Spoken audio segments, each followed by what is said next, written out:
At around 4:14 in the afternoon yesterday, officers were dispatched to a shooting at the Cavalry Towers at 2600 North Grove. Several officers were close by the area when the call came out and were immediately on scene. Upon arrival, they took a 59-year-old black male into custody that was standing near the victim. The victim was found to have a single gunshot wound to the chest and was laying in a grassy area to the east of the apartment complex.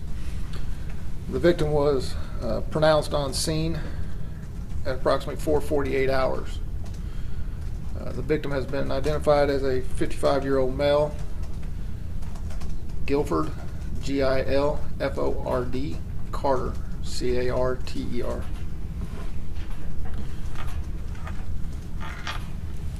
During the investigation, we learned that the suspect and Mr. Carter have known each other for several years, and starting basically back in 2012, a feud between Mr. Carter and the suspect has been ongoing that have lasted over the last 4 years. Shortly before the homicide yesterday, we know that Mr. Carter and the suspect had words outside of the apartment complex.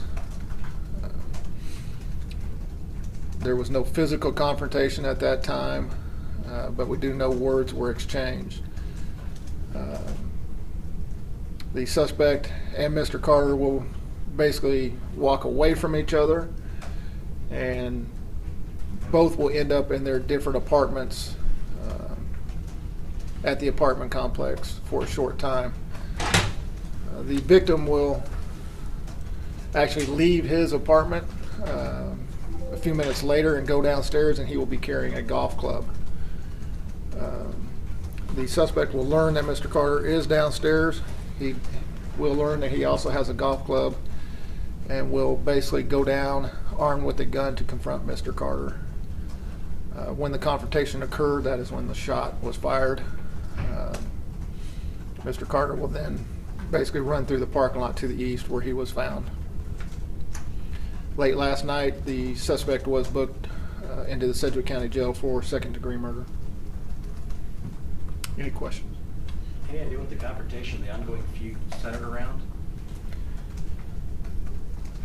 It's just been a feud between these two for years. They did have a case together back in 2012 where there was an assault on both individuals, and since then it's just been words and arguments back and forth.